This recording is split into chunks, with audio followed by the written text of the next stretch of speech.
sort of the start of the question on how we make the decision on what software, I think one of the things that people forget about is the decision on when do I need to change software. And a lot of times people will just, narrow-mindedly go forward and don't have processes to assess whether that software is still working for them. Yeah.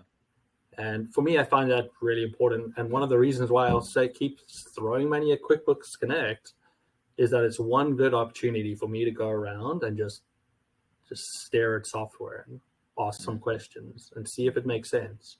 And then get called by 700 different people after the fact and to see their software, right? Yeah. It's a frustrating process, but it is a good opportunity to look at it. Last year, what I spent a lot of time was trying to figure out better reporting software for our company.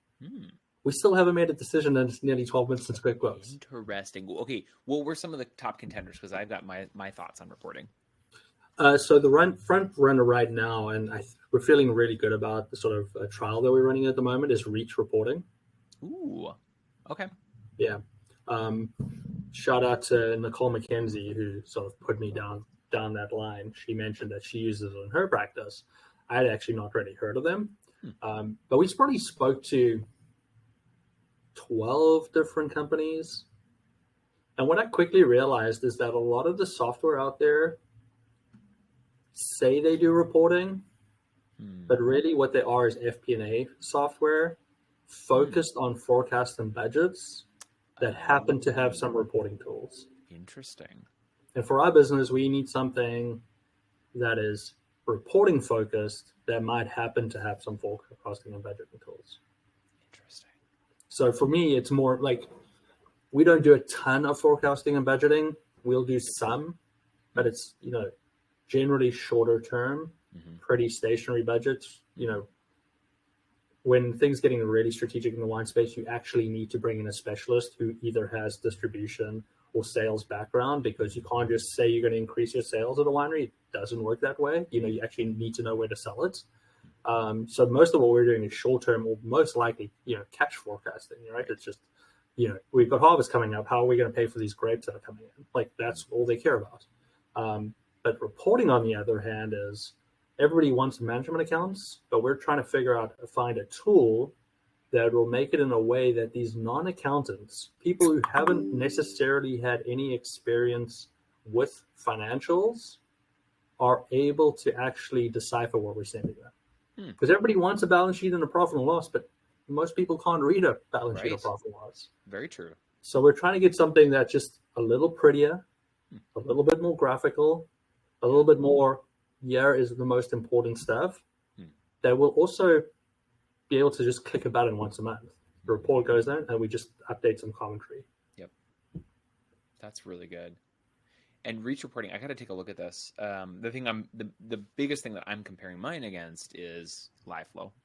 So I'm a huge fan of LiveFlow, just because I think it's given me the versatility of reporting and automation on the reporting side that I've really wanted. Like, I've got like a three spreadsheet model that I'm that's always being updated, and they each like address slightly different things, right? So I got my financial reporting packet, which is the custom reporting packet that I've created, where I have my monthly dashboard for my clients, and then over here I've got my budget build is what I call it. So we're constantly iterating and building the budget.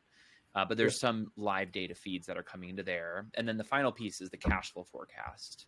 And again, all of these have some link to QuickBooks, live data, and it refreshes on an hourly basis. And I'm like, man, it would be challenging to like replace that with Reach Reporting, unless Reach Reporting did essentially the same thing.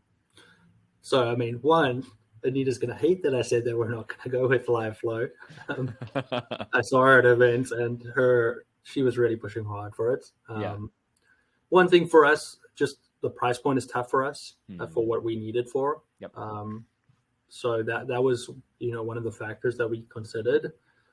The other part of it, Google Sheets in the wine space, not very big uptake.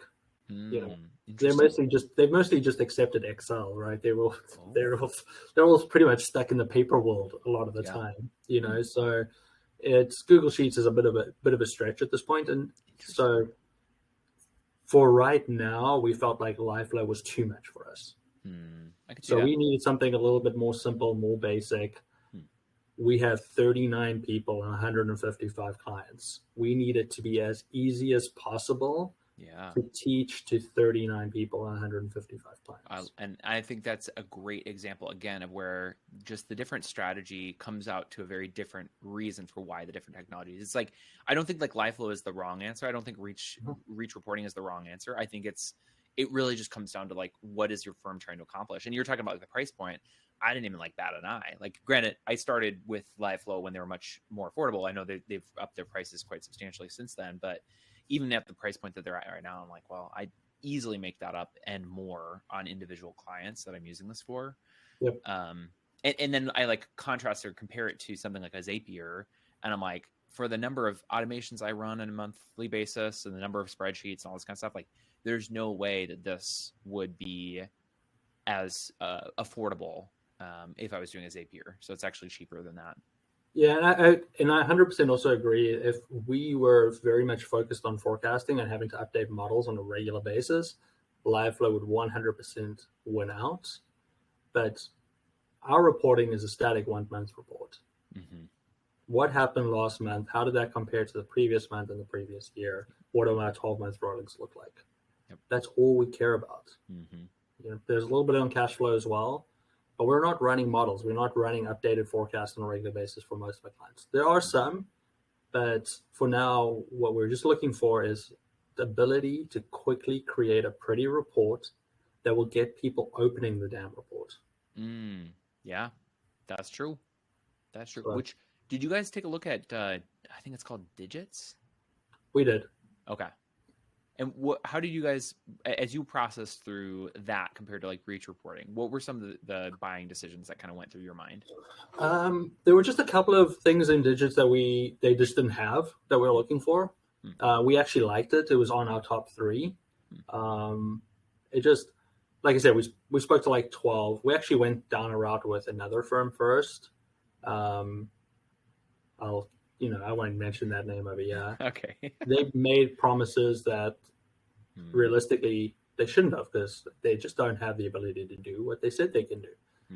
And again, it's just a situation where they're an FP&A tool. They are really focused on the forecasting side of it. They try to sell us on the, on the reporting side. And when we got to the reporting side, and that's all we're spending time on, it just didn't work.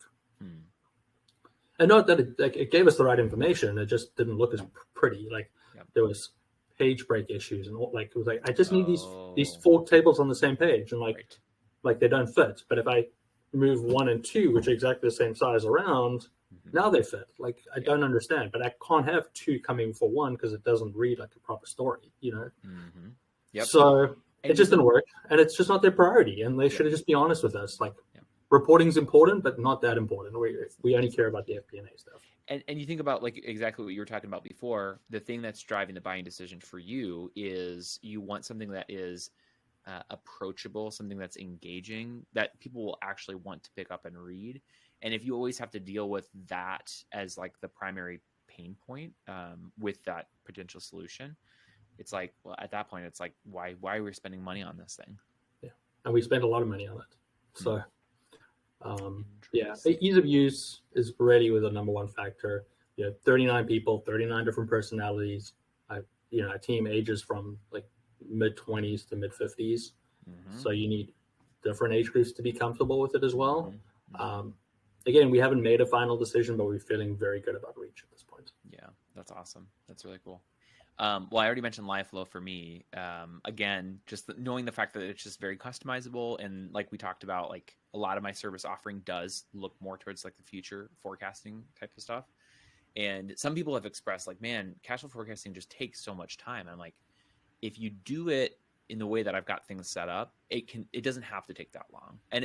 And in contrast to like a dedicated FP&A tool, nice thing about working with the tool that I've got with LiveFlow is that I can use it for both backwards looking reporting and some things that don't require so much of my manual input all the time.